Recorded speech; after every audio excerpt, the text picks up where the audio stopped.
Listen up. We're finally here in Vegas now. I know 2020 has been filled with highs and lows, strategies so bold, and plays that'll make you go crazy. For some, their careers were just getting started, and for others, they had no idea where it was headed. You really think that we were done with this story? Not like this. Oh, you must be out of your mind. Amongst the greats, we welcome new and old challengers to the scene. First off, let me introduce you to XSET. This team have a big chip on their shoulder. You have Drip and Filthy making montage plays. These men are looking like a problem. Let's talk about Beast Coast, led by the one and only Fozo and joined by a veteran named Ghost with a bloodline coming from Rise Nation and Soniqs. Two massive kills. Coming down from Canada, we know all about Mirage. With the change to bring in Hot and Cold from Dark Zero, they're looking to roll past the competition. Hot and Cold is gonna clutch! What a huge play from Hot and Cold! Dark Zero's coming into this LAN League to make a statement. With the latest pickup of NJR from Disrupt Gaming, looking to frag away to get some more championship titles. But it's NJR with the ace! With NJR going to Dark Zero, this team are looking to disrupt the competition. And with their freshest pickup, they're looking to be nothing less than iconic this season. Like a breath of fresh air, Oxygen are looking to destroy the competition as well. With highlight players behind the likes of Foxay and Laxon, and picking up their two newest players in Kino and Yaga, look for Oxygen to clutch their way to the top of the leaderboard. Now more than ever, this team really looks like the Super Soniqs. Super has put together the right squad, and picking up players such as Rex and Yeti, they're looking to muscle their way past everybody. I was just as hurt as everyone at home when I heard that Canadian had retired. But you know what? When it comes to world champions, and yes, I'm talking about Space Station Gaming, watch out for their latest pickup, Luke. And also behind the clutches and big plays from Bosco, Rampy, and the rest of the players out there, you already know what to expect. Another team that's stacked with superstars from top to bottom. When it comes to Chala, you can count on it when it comes to clutches. And when it comes to entry fragging, we all know what Merc does best. There is nothing you can do when you're up against the likes of TSM. Who's ready for 2021? This is the NAL.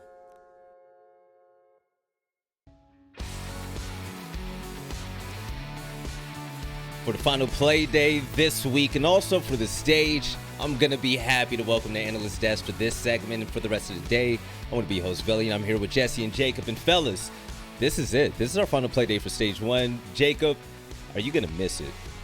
I am going to miss it. Are you kidding me? We're seeing a LAN environment, the first actual glimpse about what Yubi was looking for from this LAN league in the NAL for quite some time, all the way from last year.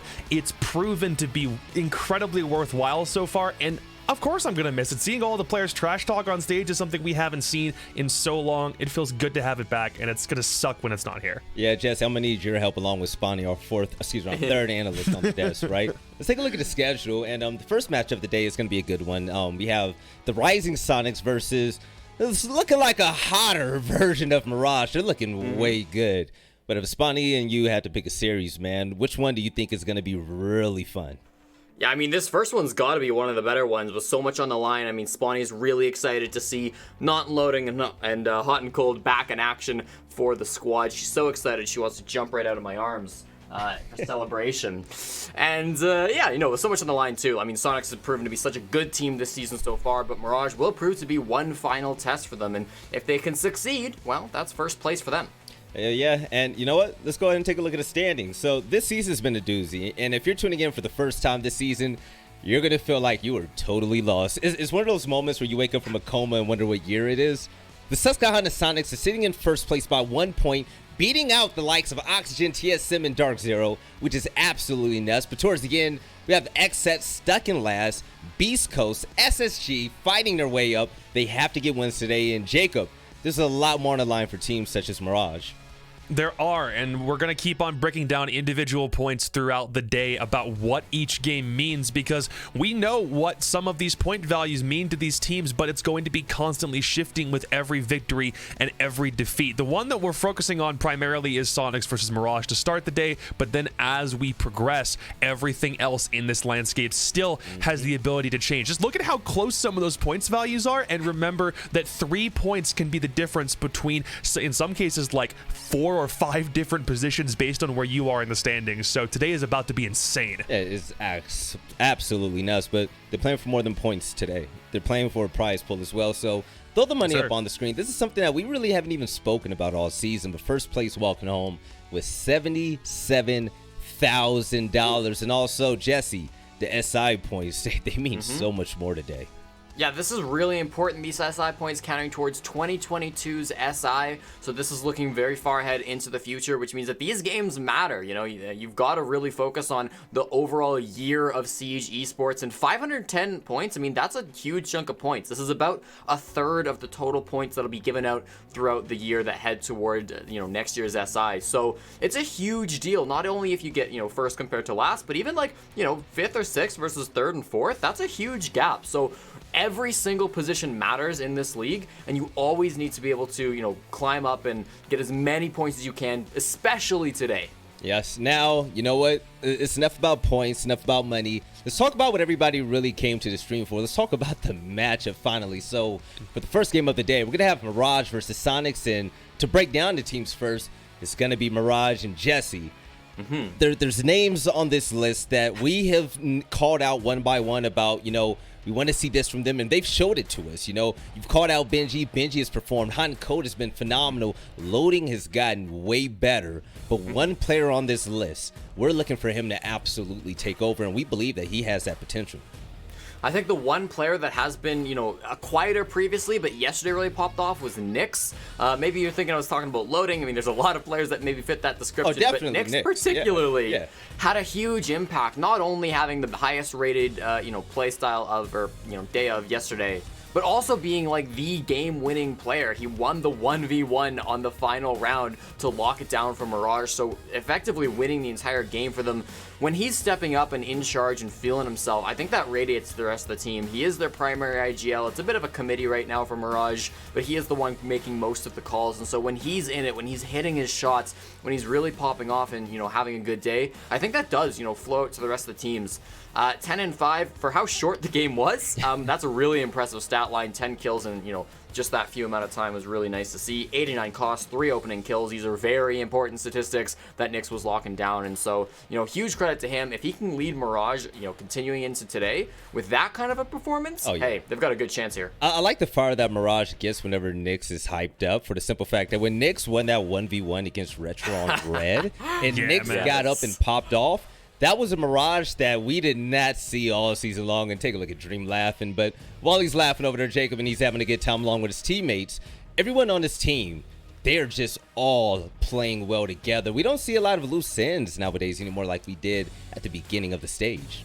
Yeah, the first 3 weeks of the stage were probably the most troublesome, and I actually did have a chance to talk to Nyx a little bit last night, because that's when they were figuring out what their IGL system was going to look like in the first place, like some basic leadership things, communication, who's calling the shots, and then once they had more of that stuff figured out, that's why they were able to get out of that slow season slump that they had at the very beginning. Now they understand Nyx's primary IGL, and he's also doing it from that main entry position. If you pay attention to the way that SSG does that with Fultz, that shows a lot of positive returns for somebody who's gunning first and foremost, but also has to make sure that his team is in position for everything. And Nyx is kind of trying to piggyback off of that same idea. It's taken a little bit of time for them to wind up and get there, but now I think so far through these past couple of games with the win streak that they're on, it's pretty clear that they are finally at a point where they are comfortable with him in that position and also being their primary IGL. So just give it some time. They seem pretty warmed up now, but they're gonna meet the Soniqs, and I don't know what result we're gonna see from this game. We're all gonna meet the Soniqs right about now. Let's break down the team. I mean, what can we say? We took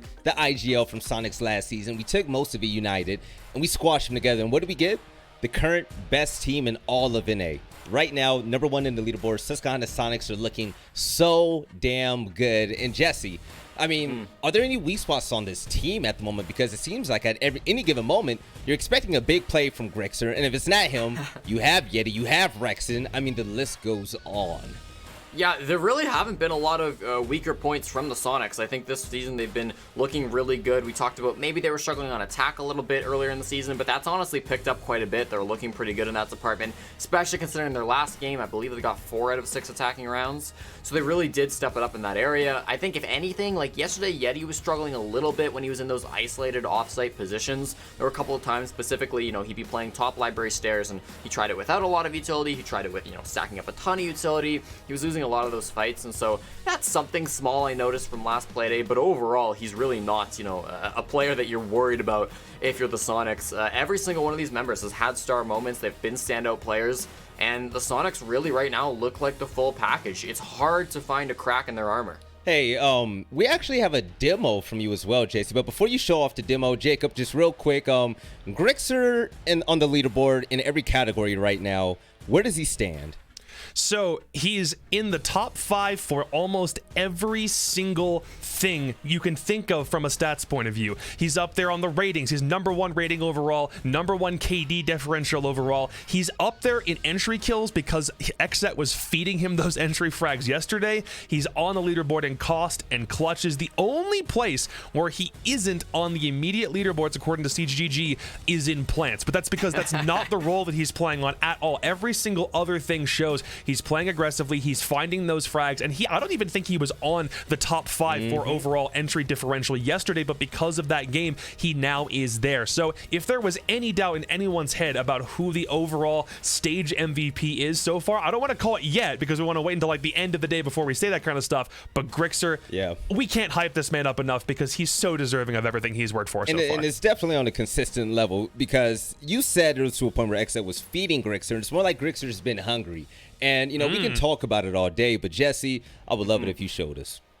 Yeah, let's go take a look at this play from Grixer. This happened yesterday, and this really is, highlighting not just his gun skill, but also his droning. So this is Grixer on a drone up against Xset, and first of all, he's calling for his team. That smoke about to get gunned down. There we go. Super gets the kill onto Thomas, and now he's going to do some cool parkour with his drone to get a really high vantage point. And we'll just see how impactful the droning can be. Going for the 360 with the drone, getting caught up by the mute jam. I mean, this is really not an easy position to get your drone up into, but he does it successfully. We'll see Butter's POV now. He's going to get into this position in piano room, and he's going to get caught out, and there he is on the drone. Grixer sees him, knows exactly the angle. Boom, it's a headshot. And this is what I'm talking about. The plays that this man is able to make. It's not just his gun skill. It's everything that he's bringing to the table, from his coordination with his team, from his game sense, to his droning, to his utility usage on Zofia. It's ridiculous, and we have his stats up here now. 19 and 8 yesterday. That's a fantastic overall rating. Yeti up there as well, 13 and 9. Again, maybe struggled in some areas, but overall great performance from those two. And yeah, what more can you even ask for at this point? Like 6 opening kills, 19 and 8. Like so you have the total package in Grixer.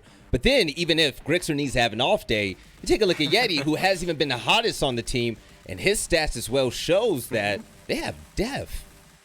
Yeah, it's incredible. Like, I'm trying to find like holes to poke inside of the Soniqs, and I'm like, well, maybe Yeti, but even this, like, he's playing really well, and so this is the problem with Soniqs. Yeah. There's nothing bad to talk about with them, and as an analyst, that's sort of my bane of my existence. It's a good thing. It's a good thing because this team, there's a lot of criticism, there's a lot of question marks, but you know what? They've legitimized themselves to be #1 on the leaderboard, but the thing is, at the moment, we're looking at a match between them and Mirage, and we don't know the full capability of Mirage, kind of like the same way we were looking at Soniqs at the beginning of the season. So shout out to Joe Bro, shout out to Super for making this happen and putting this together. But ultimately, in order to match up against players of this stature, Jacob, who on Mirage needs to step up and have a good day to match up against who we all really think should be MVP this year? As far as I'm concerned, everyone on Mirage needs to step up in the way that they have been so far. And even if some of them just had a slow start, they're finding more of a balance between everybody now at this stage. Even, if we talk about Loading having a low survival rate, he's already begun to pick that up, and he doesn't have the lowest survival rate in the league anymore. That stat no longer belongs to him. Hot and Cold needs to keep on leading the charge. Benji needs to be like right back behind him if that's the role that they're playing on. Nyx, if he's not playing from the back line as an IGL, but if he's going to be aggressive, he still needs to make sure that he can, delineate his duties between IGL and between entry. Everyone on this squad so far seems like they are more of a package, but once they get into the lobby with SQ, it may be a very different story. So just keep your cool at the same time. We're going to find out soon. Jesse, The match is almost ready. The players are almost in the lobby in here. But do you know what time it is right now? Valley, I believe it is map o'clock. You already know it's map o'clock. Go ahead and tell us about which map you think both these teams are going to play on, where they're going to battle it out for the first series of the day. I think there's a couple different options. Consulate, Club, and Cafe I thought were the most likely ones. There goes Cafe, the first one. Villa, Oregon, the opening bands, and Consulate also going to be taken out. Villa was probably the main one that I thought leaned Mirage. I think that's a very smart opening ban. We have a Chalet, potentially, no, it's going to get banned out, which means that Clubhouse is our first map going to get played out for these two teams. And there we go. That's the one that I thought we might end up going to. This will be relatively even between the two squads. For the Soniqs, they're 2-0. They're on a 3-game winning streak. Going back before the season started. One from the major qualifier as well to make that win streak happen, and so they're looking very good on Clubhouse. But Mirage are also 2-0 here. Don't forget, they beat both the former CL teams. They're looking like a powerhouse on this map. So this is the best of the best. These two teams are very good at Clubhouse. This will be a great game. All right, so fellas, this is it. Their last game and our last prediction for both of these teams for this stage this season. And Jacob, starting with you right now. I'm looking at the standings, and do you know what I see right now? I see 5th place Mirage at 11 points, 4th place Dark Zero 12 points. And with that being said, is that gonna help you out when it comes to this prediction that you're about to make? Not necessarily, because as hot of a streak as Mirage have been on these past couple of games, like it's a really good win streak. There's plenty of improvement to be shown there. But at the other end of the table, you have a team that's on an even hotter streak with considerably more results to show for it, and they're in the first place position right now as a direct result of that. I love the guys on Mirage. We've been hyping them up to oblivion because of their positive results recently, but for me, this is ultimately a Soniqs game. Regardless of how they played on Clubhouse at the beginning of the stage, hopefully they can go back and like find some of those things to correct, and they have a support staff that is more than capable of doing exactly that. So I think that this is SQ. I don't want to say Mirage can't bounce back in a big way, but right now the Soniqs simply look too hot. They'll close out the stage with a dub. Jesse, is Grixer just gonna just have an MVP performance as the Soniqs run away with a big dub, or do you see Hot and Cold and Family Business winning this one? I don't think it's as cut and dry as just Soniqs are the way better team, because Mirage have definitely had their moments. They've had some really big plays, even in the last couple of Playdays, from Dream, from Loading, from, you know, Nyx, whoever it might be. And so I really do think they have the potential to bring this up. They also have a lot of VODs to go back and review. Soniqs haven't played very many maps, so they should basically know what Soniqs are going to do here. But Soniqs have just been winning this season. Game after game, day after day, they're on top. They only need one more win to lock down first place in the North American League. I gotta go with the boys in blue. This is gonna be a Soniqs game for my money. You know what? My brain tells me the Soniqs are gonna win this, just outright. But my heart wants Mirage to win. I mean, it's true. As crazy as Hot and Cold and Loading have been, I mean, it's very easy to say the Soniqs are gonna win this outright. But you know what the thing is, at the end of the day, I like where Mirage is going. I love where Soniqs are going. And I think that we've seen a lot of the Soniqs with all players popping off together, but we're currently seeing Mirage hit that place right now at this very moment. I think that both of these teams can be evenly matched if they all fire off on all cylinders. So I'm going to give Mirage the benefit of the doubt. They're going to get my vote this time around. Wow. I'm going to predict them to win. Hot and Cold hasn't been... Oh, I got all predictions right yesterday. Again, I just wanted to toss that out, you know. Wait, Jacob, you can't boo me, man. You know why? Listen, I am booing you, I get predictions right for a reason. Do you see this? Okay. Oh, boy. So with that, you're so with that flexing being on said, stream. Wow. Okay, I don't feel safe in my own workplace. With that being said, Jacob, when it comes to standings now, the Soniqs can definitely guarantee first place. Mirage can leapfrog some of those players' old teams, and Jesse, you're rocking with it when it comes to predictions. So, ladies and gentlemen, this is it. First matchup of the day. We're going to have Soniqs versus Mirage. And before we jump into that, we have a recap with Mirage. Let's go ahead and check it out. Hello everyone, and welcome to the performance recap for Mirage. My name is Stokes, and I'll be taking you right through things. So let's jump into this roster and see what we have to talk about. A lot of action happening for these guys in the offseason before Stage 1 even started. Mirage losing quite a few of their players and picking up quite a few more. Previously, an almost entirely Canadian-driven squad now has a handful of Americans that have invaded and taken things over for this team. So right off the bat, this season already looked to be kind of a back-and-forth one, as Mirage attempted to figure things out with this new team, a lot of fresh blood. They start off the season up against Dark Zero on Coastline, Nyx, Hot and Cold, and Christians, old team that they all came from previously. They end up losing to Dark Zero 7-8, but it was quite a good matchup if I do say so myself. I think that this match especially showed proof of concept for Mirage and that this team could definitely take it to some of the top dogs inside of NA. The star performer for that one being Hot and Cold with a KPR of a 1.13. But immediately after that, a lot of things start to drop off. They go up against Oxygen, losing 3-7. That's Nyx's old squad as well, so that one probably burned just a little bit. After that, though, comes the TSM match, which we all know too well. It was a very difficult one for Mirage, especially since Hot and Cold had 76% of their kills. The TSM match, just not Mirage's best game, and definitely their rock bottom of the season.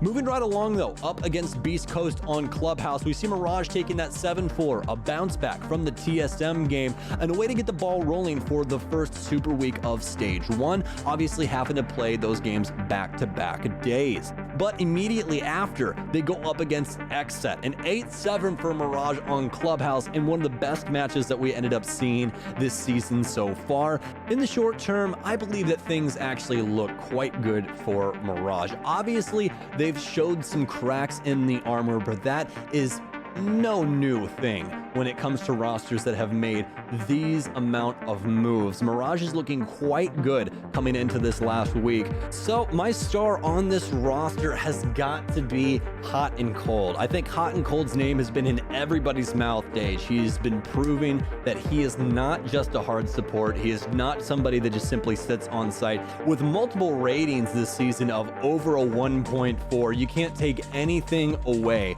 from Hot and Cold and what he's been able to do with Mirage so far this season.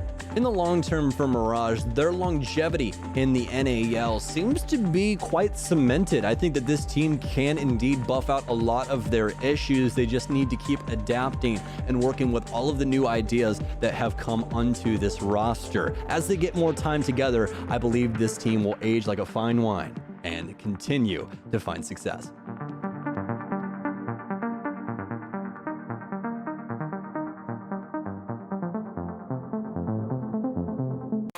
I'm Rexon, I play entry. I'm Grixer, I play flex. I'm Kanzan, the entry for the Soniqs. I'm Yeti, I play flex, secondary hard breach, roam. I'm Super, the captain in IGL. We are the Soniqs.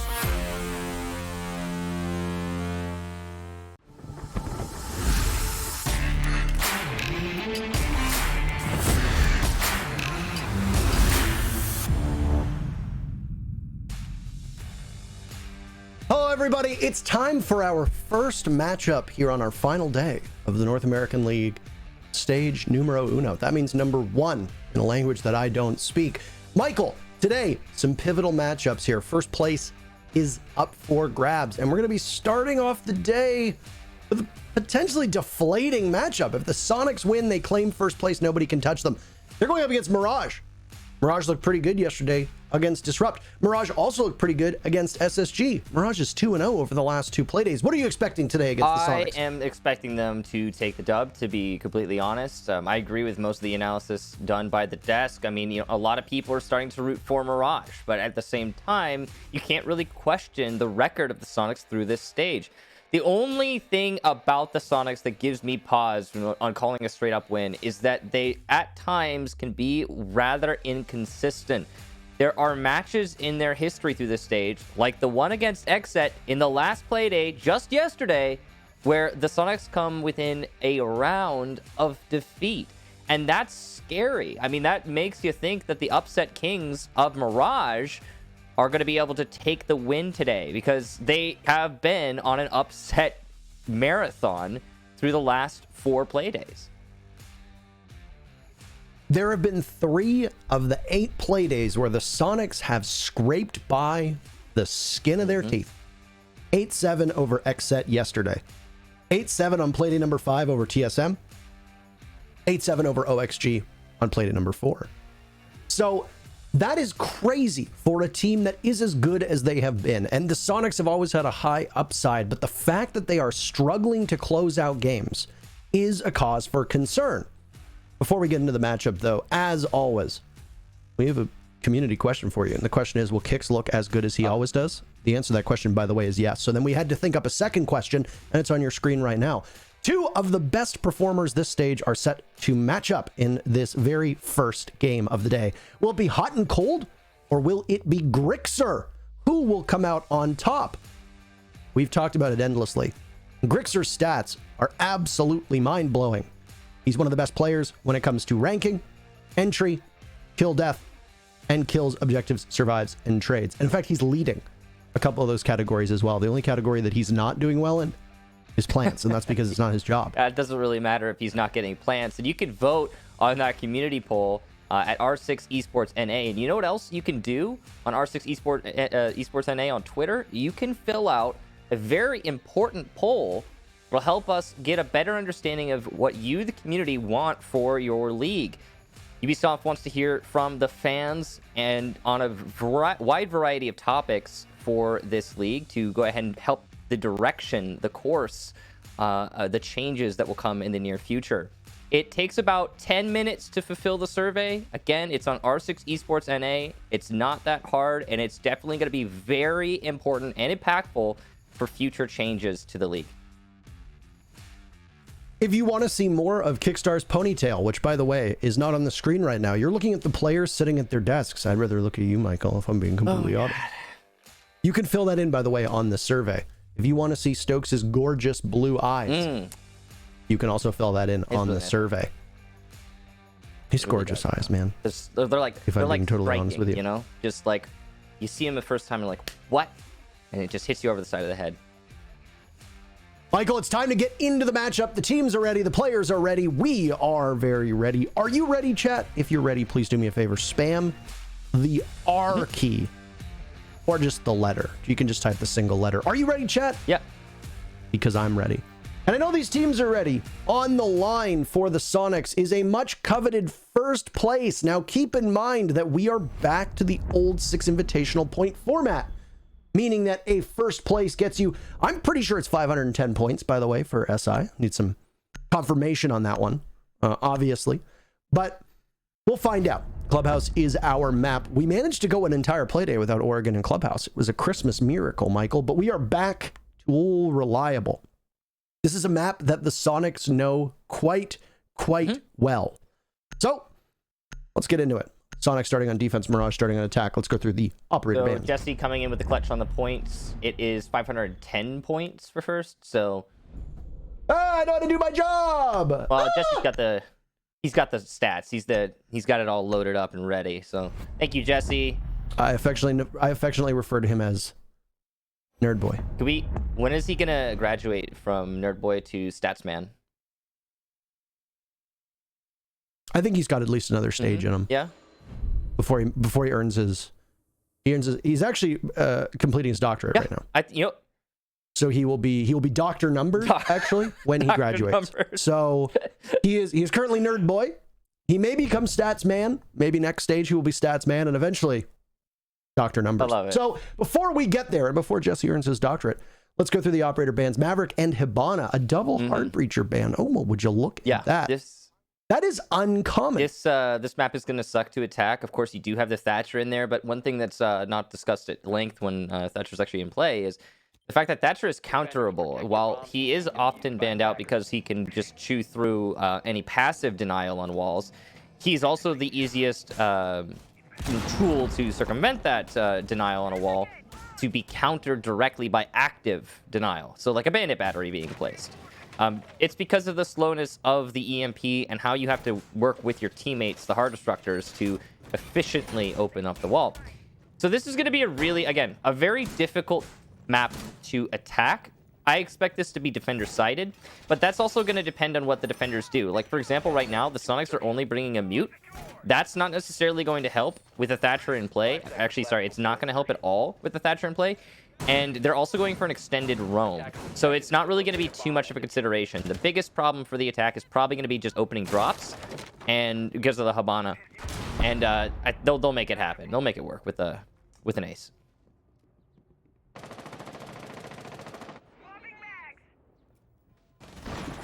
Obviously, a lot of people in Twitch chat are going to focus on the Blitz, by the way, which is an interesting thing to have available.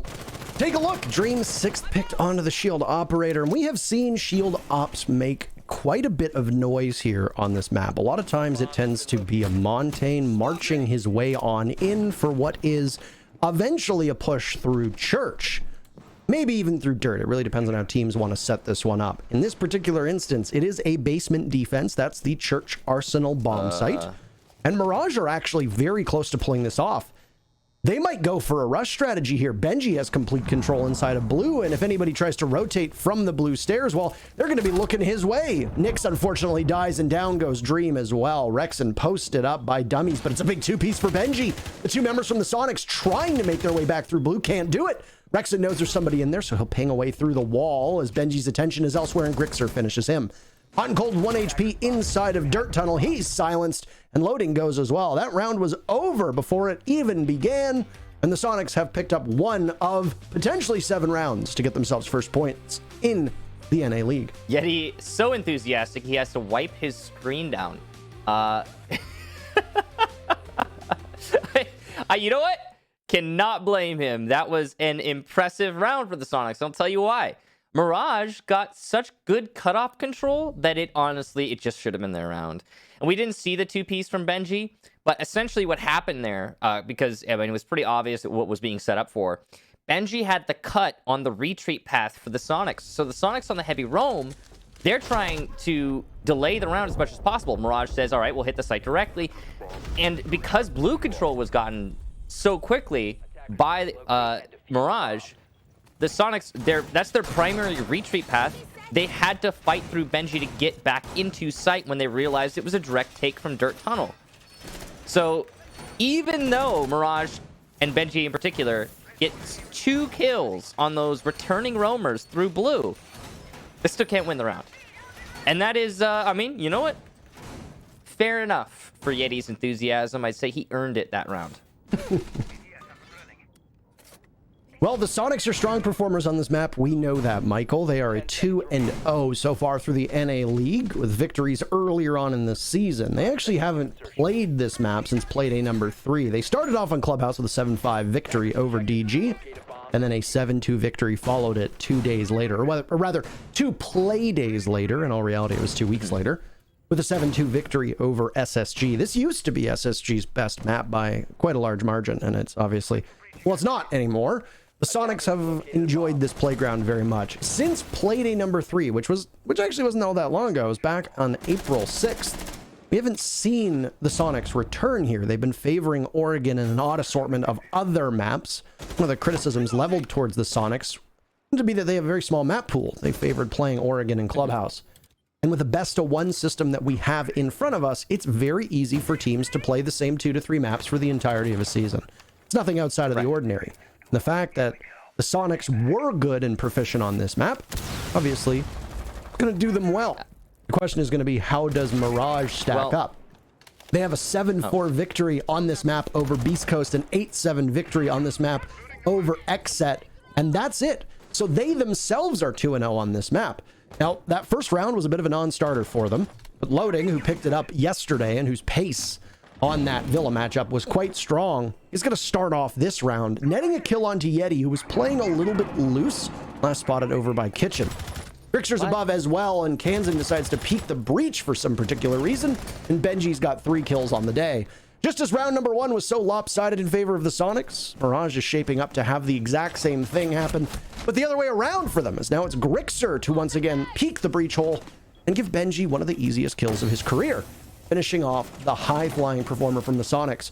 Super's in a 1v5 clutch position. The Soniqs weren't capable of getting a flawless round. Let's see if Mirage have any better results. Diffuser going down, and Super is just eating bullets, and Benji on the rappel. And that's his third. Mirage takes round number 2 in dominating fashion, and flawless to boot. Yeah, some puzzling decisions being made there from the Soniqs. The peak there at the end from the Valkyrie on the breach, I mean, at that point it's 2 versus 5. You've got to go for broke. Either take the fight and win the fight and bring your team back into the round, or take the fight, lose the fight, and the result is clear. So, yeah, makes sense for Mirage. They commit. Sorry, it makes sense for Soniqs. They commit, and, you know, it's an L. Mirage's take in Garage was most impressive. And their ability to not lose a single body on that entry, that's uncommon. Usually when you're taking into Garage, you're going to take one body down on the garage door, or maybe somebody on the roam from the defense and lounge is going to pick off a player as they push it through the garage wall. No matter what, you're going to lose a body or two. Usually you're just, as the attacker, just trying to trade yourself out so that you get the control. Even if it's an even exchange, if you so let's say 2 bodies down on both teams, if you get the control that you want in Garage, it's worth it as the attacking team. But that wasn't it wasn't even close to even. It was completely one-sided. Mirage took full control of that round. You said non-starter for the first round.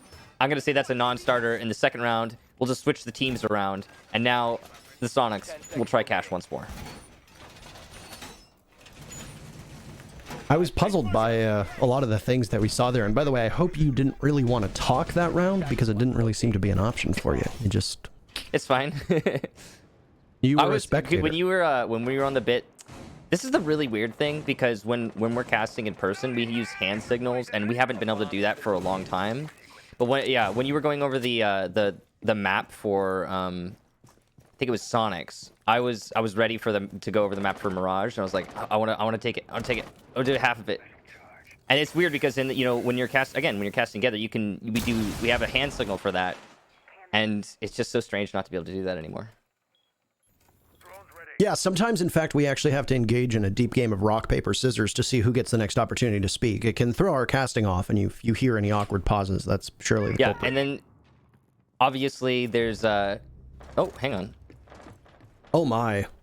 A devastating loss for the Soniqs, as once again, Grixer is down, and he's not going to be able to have much impact in this round. The Valkyrie's playing upstairs inside of gym, weight room, heavier lifting for his team, as Valkyrie had gone for a pop-out playing off of this camera. Yeti is next in line, and, well, Loading isn't anticipating anybody to hop out in that direction. It was Dream who got the kill, but Loading is the one who ultimately gets punished for it.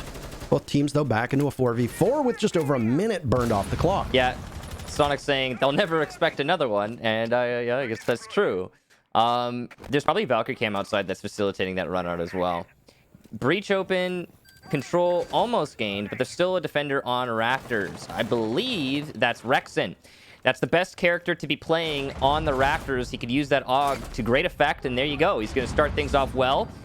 Take down Hot and Cold. Now, again, if Mirage can trade out that kill and get the Garage control, it's worth it. And there it is. That makes this take worth it. Mirage now having control of Garage. They can use it as a platform to attack the site. Nyx has control of Garage on the bottom floor. 1 minute left. Super was in the clutch position before. He's going to be sitting at the top of red, and he can rotate into cash when he needs to. Just to his right is Kansan, sitting inside of the bomb site itself. So Super a little bit off the beaten path, but he can get back quickly. Dream takes some damage to his shoulder as Yeti is down below. Here's the problem for Mirage. 40 seconds left, and they have no intel on where this Malusi is hiding. You have to be very careful. Just as I say that, Benji seems to have a pretty good idea, and the advantage goes back in favor of Mirage in a 3v2 with 30 seconds left. Kansan's sights trained on where one of the attackers will certainly run through to attempt to defuse. There's a camera up somewhere as well that is pinging away at the players from Mirage, which will almost cause certain anxiety for them before they can execute. Super trying to slow down anybody from the breach, and he's going to push up, but the Zofia wins the fight against him, and Super's down for the count. Now it's Kansan versus Dream, and Dream breaks the streak. It was back and forth, back and forth. Soniqs take one, Mirage takes one. Well, now Mirage takes two. They're up 2-1. 2-1 scoreline not looking great for the Soniqs, and what's worse is that execution for Mirage is much the same as the first time they attacked onto that site. Open up Garage, take Garage. Use Garage as platform to assault site. It's very default. This is an old strategy. There's nothing really to speak about there that's special for Mirage. I guess, well, okay, no, one thing. I like how when they had the Malusi downstairs, Mirage did not get distracted by the prospect of assaulting the site. They saw they had 40 seconds left, and they were like, you know what? Let's assault this Malusi. Yeah, what the heck? Why not? I mean, get rid of the Malusi underneath. They don't have to worry about C4, and now you've got man advantage. And that's exactly what Mirage did. They put all 3 of their remaining players on the Malusi hunt. Kudos. That's the right call. And then the rotation back to site was, it had enough time, just barely. And then you're attacking the site with Super dying in red. No gas canister presence, really. Yeah, it's not ideal for the Sonics. And it's so bad, in fact, that they are going to change the site. The bottom floor has unlocked. Having already won it, Sonics couldn't go there. But now they can again, and they will give it another shot. Give it the old college try, as we call it. Yeah, they did that on Cash, and it didn't work. Does that mean that they don't get their degree? I don't know. I never got my degree, so, I mean, they're in good company, I guess. Waiting for somebody's... I decided to get this job instead. Yeah, me too. I mean, I never really thought it was going to happen. Just kind of did. Well, I mean, I was in university. Yeah, you were doing the whole regular life path thing. I just kind of stumbled into this. I think stumbling is a pretty accurate way to describe how most people end up in this industry. I don't think anybody... At least, it might become more common now, but at the time, I don't think anybody was actively trying to become a cyber pro athlete. Give it like... an esports superstar / global gameplay phenomenon. Give it like 10, 15 more years, and I think it'll be a pursued industry. Well, there was a thing that came out very recently that I know that there's a certain segment of the population who's going to groan, but there was a poll, and it basically asked American youth what the most ideal career was. And I think like YouTuber / streamer / content creator / e-celebrity was the most preferred path forward. Right. And of course, that's not sustainable. So no, I mean, that's like, you get luck of the draw, right? And there's less establishment for it. Esports is well, I mean, let's not get lost in this topic. We've got half the round left, and the Jacuzzi wall is opened up. Now, this is a roam, so it's mostly about delay work here for the Sonics defenders. And you can see Grixer's kind of stuck, and he's going to die to Nyx, who entries in by pool. Now, there's refrag potential, but you can see that those two defenders who had that refrag potential will just scurry down the main staircase. I think that's the right call, because there's only a minute left. Yeah, you're leaving yourself one man down, but at the time, you got to play off of the time. It's entirely possible here as well from point standing that if Mirage wins this, not only do you deprive the Sonics of having first place fate in their own hands, they can very easily be passed over by OXG, but more importantly, Mirage will vault over Dark Zero. DZ is the team that has the day off, so they are locked in at 12 points. They will finish no better than 4th. It is also possible that Dark Zero falls out of the top 5 for this half, or for this stage, depending on what happens. Let's focus on that a little bit more in the downtime of the next round, because as you can tell from the clock at the top of your screen, we are very much nearing an execute, and the smokes will signal just that as the Sonics fire blindly through it to try and cut somebody down. Yeti on a cheeky rotate takes out 2, looking towards the bottom of the stairs, and could there be a 3rd in his future? Benji absorbs the damage of the gate as he comes in on a flank. This is a split push. He sees one by boxes. Mirage has the advantage, but there's 10 seconds left. Yeti will need something big for his team here now as it's a 1v3, make it a 1v2. He's anchored down inside a church, pops up, drops 1, but no, Benji trades him out, and it's 3 in a row for Mirage. My God, Yeti almost took that round solo, but it's not to be. And because the Sonics are down so bad, 3-1 right now, they're going to take a tactical timeout. The Sonics have to salvage these last remaining rounds in this half. They cannot accept a 5-1 scoreline. So they'll attempt to set up a plan for the next 2 rounds, and that's certainly necessary based on what we're seeing so far. The execution for Mirage is not to be undervalued. Big part of that is their blue control. Now, we didn't see it very much on the camera, but the blue control was for me, is part of why they were able to take it so heavily. See, blue is a important position for the defenders. It's not only the linchpin to the defense of both sites, but it's also a highway for rotation. And one thing that's been happening consistently for Mirage on the bottom floor, whether they're winning the round or not, is Benji gets control of blue. He's just straight up winning his one fight in blue. And with that control, the Sonics now cannot rotate easily between sites. And on top of that, they have trouble defending their sites because there's no crossfire anymore. The crossfire favors the attack. So with Benji getting the win inside of blue, which we didn't see on screen admittedly, but we know he got it because that's where he was entering from. With Benji getting the win on, inside of blue, and the smokes in the main hallway, the cutoff for Mirage was so strong that Sonics had to stretch way out of their comfort zone to get anything, and the only person getting anything was Yeti. Everybody else was just losing their straight fight because they were isolated with little to no support from their teammates. That's a really good, I mean, I don't know how else to put it. It's just straight up a great execution for Mirage.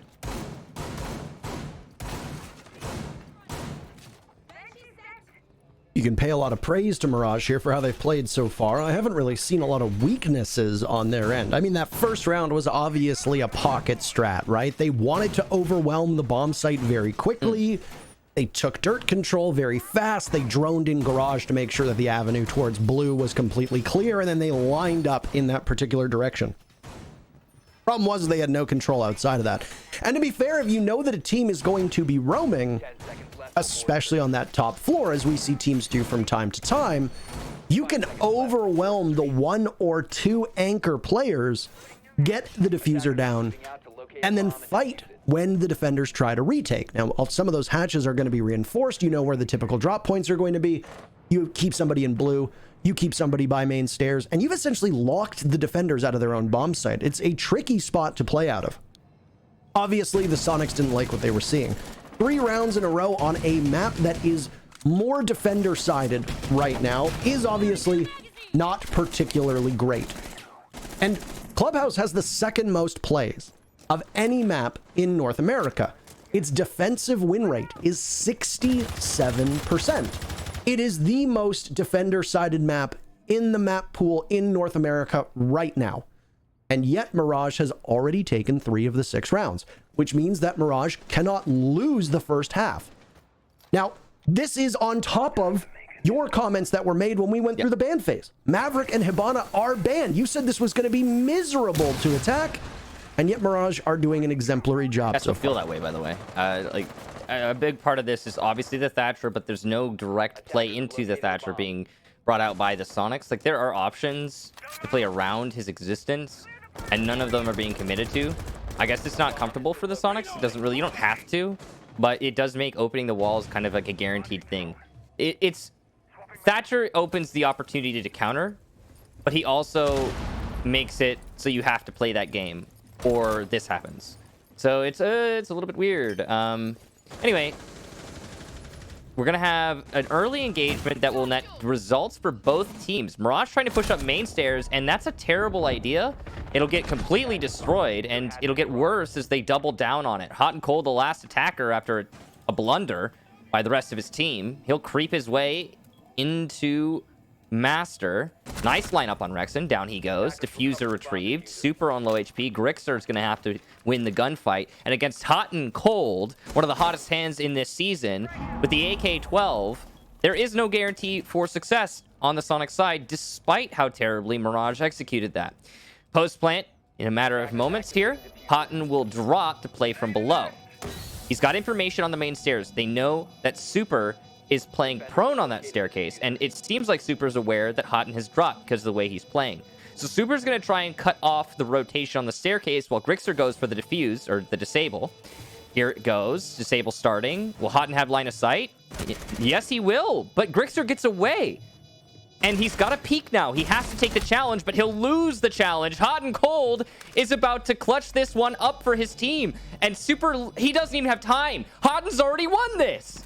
Mirage take yet another round on attack of Clubhouse. The score is now 4-1.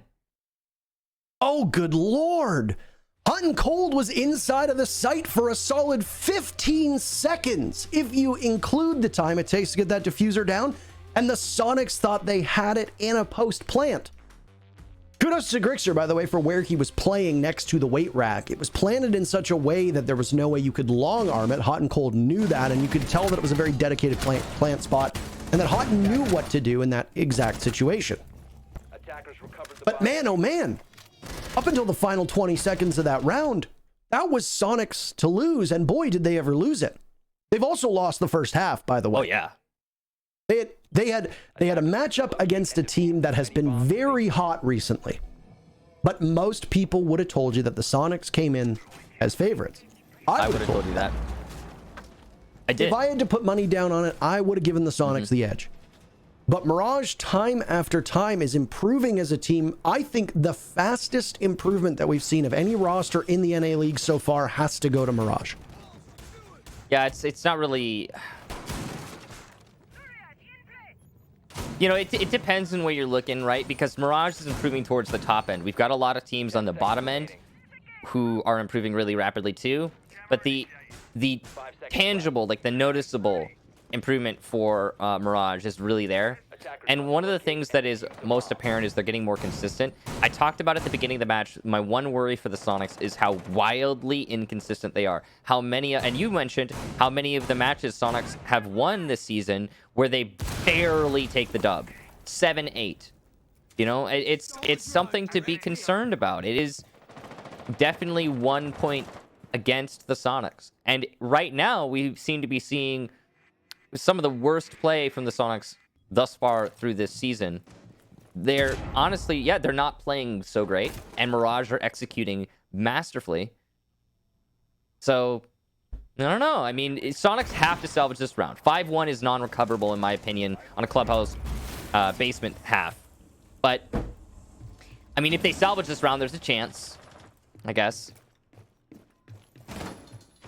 I think the thing that really needs to be underscored is that this should be, from what we know of the teams, what we know of this map, and what we know of the operator bans, this should be a defender's paradise. And yet, I mean, it is not. Benji, by the way, has 11 kills through 5 rounds. A very impressive tally. Yeah. For the record, that's only 3 fewer than all of Sonics have combined. Ignoring the rest of Mirage, by the way. Maybe that's just a single player. Maybe he gets this round and nobody on the Sonics picks up a kill. Let's see. You might have just cursed him, Michael. Yeah, my bad. He's going to get a 4K now. Oh, my bad. Maybe. Oh, I'm not going to say it now. Wait, what is this? Yeti has concealed himself inside a kitchen, and he's prone if he doesn't get droned out. With that door closed, he's going to know the moment that they start to shoot away at the door, Yeti is going to spring into action. And there you go. Nitro Cell, beautifully timed. Yeti makes the call. You don't have a Valkyrie camera to do it. You just got to keep somebody in there. Yeti's still in there, by the way. And now not loading is going to die to him. Popping up and easily finished off. Yeti is still inside a kitchen. This is a peculiar strategy, but one that's working out quite well. And Nitro Cell now will also get hot and cold, and it looks like the Sonics finally have a round for themselves after winning the first. Dream swings onto Yeti and wins the gunfight, but there's still 45 seconds left. And there's utility. You got a Zofia and you've got a Thermite. Take out some of those hatches. But this is going to be mighty tough for Mirage. Yeah, there's very little recovery potential here, but Benji is, of course, the hot hand for Mirage, so yeah, we'll see if he's able to pick off the players as he has in previous rounds. He's once again going to get the blue control, and it almost seems like the Sonics aren't even contesting this anymore. Dream will meet up with him. It looks like it's going to be a church execute. Hopefully there's a refrag, but no, there's not. Rexon will take the last 2 players from Mirage off the board, and the rat plays from the Sonics will salvage their first half. Definitely not a win in the half, but it's, you know, it's better than 5-1.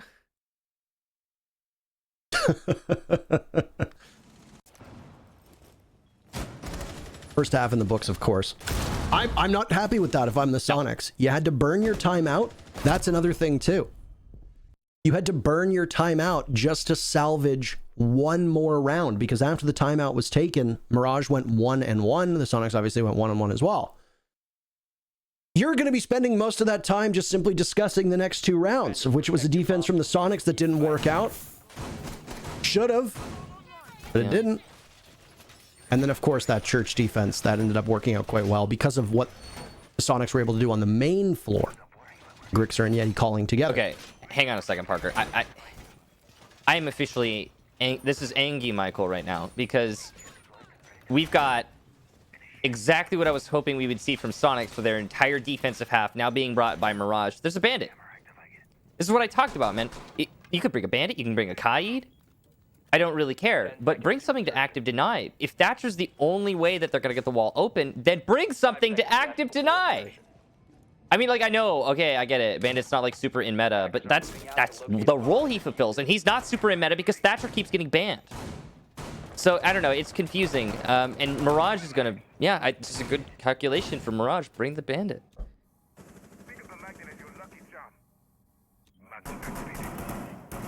Oh.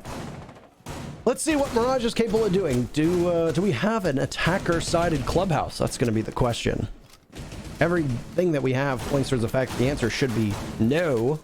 And there were a few rounds as well that I felt that the Sonics just simply weren't able to close out those rounds, just as they've struggled to close out matches against certain teams.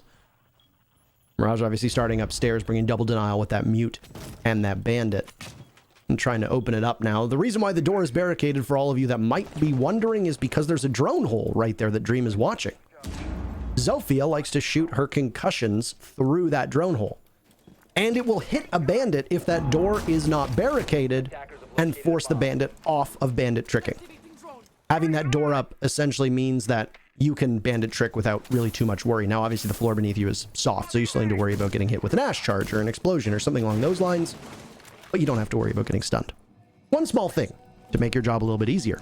It's a really nice flank drone there, and it will work out for the Sonics because Nyx is trying to flank right now. Also, the cool thing about a drone like that is if the enemy doesn't see it, you're more likely to get a kill by the flanker trying to overcommit, not knowing he's been spotted. Now, this is all well and good on the flank, but all this is kind of irrelevant to the actual take. What's going on site, definitely much more interesting, as we do hear some hard destruction, some places, some soft destruction, others. It looks like it's going to be the construction wall opened up here from the Sonics, and possibly, I think that I hear single wall being opened up as well.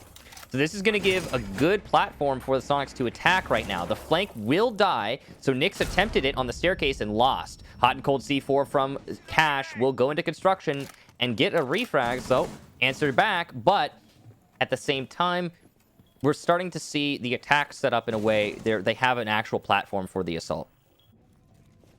I very much doubt that this is a concerted and dedicated effort to get Grixer out of the match as frequently as possible, but Mirage is getting exceptionally lucky with this one. Even though they do trade out Nyx, I would say that's worthwhile because the upsides for the Sonics of having Grixer in the matchup is larger at the moment than the upside from Nyx being involved. Only 25 seconds left, by the way, and the Sonics, as you can see, are going to take construction, which has pushed back the one player from Cash. Loading will be in a heads-up gun duel here, and everybody from Mirage is getting in on the fun. Diffuser surrendered, toss a nitro cell on it. You're not going to blow up the case, or anybody else for that matter, as the final member of Sonics falls to hot and cold. Mirage will take their very first defense, and they are 2 rounds away from what many would consider to be a surprise upset here on Clubhouse. I mean, strategically, Mirage were just better in that round. Yeah, of course, their flank didn't work out, but whatever. That was their X factor. That was their, extra leg up. They didn't really care about that. What they cared about was their setup on the site. They played the construction defense perfectly. A lot of the time when construction wall gets opened up and single wall gets opened up, what happens is the defenders start peeking and they start losing bodies and blah, blah, blah, blah, blah. But no, not for Mirage. They're too smart. They're not going to give the enemy that opportunity. So they play passive farther back. They realize, okay, we're not even being pressured by the heckin' platform, so we don't need to worry about it. We can hold in server, we can hold in garage. The long angles are plentiful. Why would we overextend and give the picks away?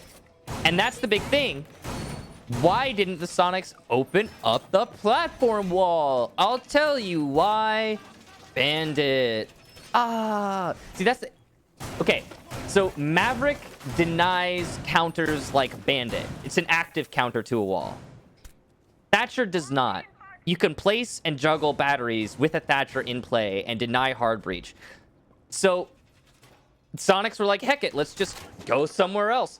And that's the power. It just one operator. And now they're going somewhere else. Like, Sonics could have done that their whole half. Just saying. Okay, you know what? I'm getting too caught up on this point, but I do think it's relevant. Strategically, Mirage, if just through the ban phase, they have outplayed the Sonics. Which is weird, because the Sonics are the ones who banned Maverick. Anyway, I'm done now. I just let you go, and I just sit here and I listen. No, it's weird, Parker. It seems like an oversight to me. But I'm curious to hear what was going through the Sonics' heads, because they obviously have something going on. I just don't know what it is. I mean, you and I both got to speak to a particular coach of a pro team last night who basically went over how playing 3 Playdays in a row is hell for a lot of teams that aren't particularly experienced. It's going to lead to very scrappy Rainbow Six. It's going to lead to teams falling back on maps they know. So I wouldn't be surprised if we see a lot of Oregons in clubhouses today. Beautiful nitro cell, by the way, from Loading, read out well as Grixer dies and starts off yet again another opening death for the Sonics, and yet again another opening death for Grixer. Right now the tally is 5 opening duels in favor of Mirage, 3 for the Sonics. So the advantage for Mirage has been present for the majority of this matchup. But back to what we were talking about with this pro coach. Basically said that having to prep 3 play days in a row is quite hard. And for a lot of teams, it'll be scrappy siege. But for the more experienced teams in the league, they will be ready for this because this is what you have to do at live events. And it's at live events, you're usually playing tougher competition than teams in just your own domestic league. So in this case, honestly, a big amount of kudos need to go to Mirage for being able to hang so tough. And over the Super Week so far, they are 2-0. If they take this dub, it'll be 3-0. And with Grixer forcibly placed on the bench round after round, that seems likely at this point. I don't even think he got to use his his EMPs. There are Electro Claws in play, but clearly none on the kitchen drop. Impact tricking going out, though, and it'll be successful for Hot and Cold. He missed his first, but not his second. As long as one lands, though, it's not the end of the world. Now, there is no more Exothermic in the pocket of Super. There are Selmas for Yeti, but he's trying to hold dirt right now. He needs somebody else to take this position from him. Right now. There's only 38 seconds. He has to get the drop open. He's the only one who can do it. Yokai will disorient Yeti. It's gone unspotted inside a dirt tunnel. He'll start looking for it and find it. So great. Meanwhile, the blue push is not working very well. And oh boy, that's a weird, messy kill, but it doesn't really matter. Mirage cleans up the round. And Parker, it sure seems like we're spiraling towards an end. Twirling towards freedom. Freedom for Mirage in this particular case. Who, by the way, that drop from Super, seeing Malusi up close. Who said Rainbow Six wasn't a horror game? Because that's a jump scare and a half. I mean, The Soniqs at this particular point, by the way, they're in free fall. Absolute free fall at this point. Since taking the timeout after round number 4, they have won a single round. Mirage have won 3. I don't know if it's fatigue. I don't know if it's a lack of prep work. I cannot begin to speculate on what is going on. But Mirage are doing on defense, at least through these 2 rounds, what we expected the Soniqs to do. You've got 2 of the most powerful operators in the entire game banned for the attackers. No Maverick, no Hibana. Means that for your hard destruction, you have to rely on Thermite and Ace. All well and good. Ace in particular is an exceedingly strong operator now. Some would say one of the most powerful operators that you can bring on attack. But you've got issues that you have to deal with. Kaid is not banned. The 2 defenders that are banned are Maestro and Mira, which means that denial is going to be incredibly important. It also forces the attackers to always run a Thatcher. But the EMPs for Thatcher aren't as strong as they used to be. You can very easily work around them as they only disable your gadgets for a temporary period of time instead of outright blowing them up. Mirage have not had a problem with this for 2 rounds. And these 2 rounds have been so decidedly in favor of Mirage that you have to wonder what the Soniqs can do to catch up. It's not like the scoreline tells you anything different. It has been Mirage all the way.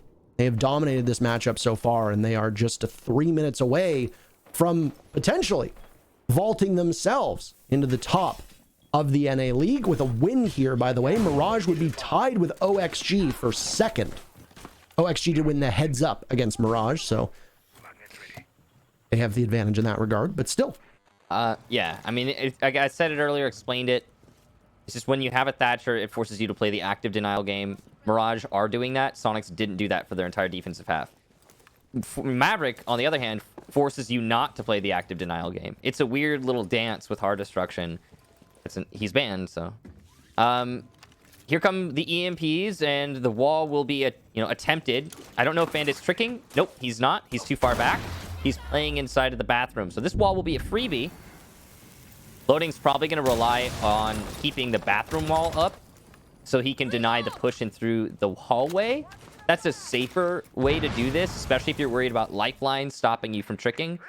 And that's how that's how he's going to do it. He already used up a lot of utility, so, that's just the decision that Mirage made, and it's not a terrible one necessarily. Here come the Selmas, the stuns. There's marks, there's information. The first bandit trick works, though, and there's no EMP. So, okay, the active game is already working for the defenders. They have to use even more utility to open up that wall once again and dislodge loading in bathroom. I like the tempo that was being set by Soniqs here at the start. They need to keep it up, of course, and get an early pick. That's the big thing. The Soniqs have not been as proficient on the scoreboard, despite a good performance from Rexon so far today. The team hasn't really been able to do too much. One of your hard breachers, by the way, down for the count. Super finished off by Hot and Cold, as that's a punishing entry, and it's going to give some pause to the Soniqs for the remaining 50 seconds in the round. Hot and Cold is posted up inside a garage with a kill hole that gives him a line of sight to where the execute is going to happen. Dream now punishing Rexon, the best player for the Soniqs. One for Yeti on the board. The Soniqs are going to need more of that, by the way. Yeti and Kansan are potentially in trouble, as they're going to have to enter through the same area. And all it takes is one gun sight trained in this particular area to finish off whoever goes in. Both Kansan and Grixer taking a lot of damage. Grixer shutting down Hot and Cold. Dream falls to Yeti, and what was an advantage for Mirage is now in favor of the Soniqs. Just like that, Yeti is down. Grixer, the man, the myth, the legend, the best performing player in the NA League so far this stage, with the matchup on the line. First place slipping through their grasp. It's a 1v2, and he knows it's over. A stunning upset as Mirage knocks out the Soniqs and takes the map. That wasn't even really a match. And it's weird because well, I mean, we've been conditioned to expect much more from the Soniqs. Through this stage, they have been seemingly indomitable. But they didn't log into the server today. And that happens. It does happen. It's not necessarily something that we can fault, because Parker's right. We've had 3 play days in a row now. They ran out of gas in the tank for whatever reason. And Mirage, I mean, they came to play. Let's talk about that as well. I mean, Mirage took the win there, and heck, did they earn it. My God. The strategy was really well done. The teamwork, impeccable. The delay, the awareness of the components for the round, the active denial. They're playing into the situation they're presented with actively and dynamically. Heck, even rounds that Mirage lost, they were playing well. So, I mean, I'm impressed. I'm very impressed by Mirage's performance. Soniqs, I don't know what happened today, but I don't think it's indicative of a fall or any kind of, downturn or whatever. I think they'll be fine. They'll make a recovery, but that was a bad play day for them. The Soniqs only had a single loss so far this stage. Just one loss. It was to Dark Zero, where they lost 4-7. Well, this is their second loss, and a hell of a time to get it, frankly. All they needed was a win. That was it. Just a single win, and first place was theirs. Their fate, by the way, not in their hands. There's still a possibility that they finish in first place today, but they don't get to decide that. OXG and TSM are going to be the 2 teams that ultimately have a say in over that, and OXG in particular is the biggest threat. This is the worst loss that we saw from the Soniqs. I mean, albeit they only had 2 losses, but still, they crumbled under pressure today. I don't know if it was a lack of preparation. I'm just as confused as you are. But as much as we're going to focus on the Soniqs, Mirage earned this victory. We've got an interview with Nyx ready to hear exactly what happened with Mirage, and we'll go there.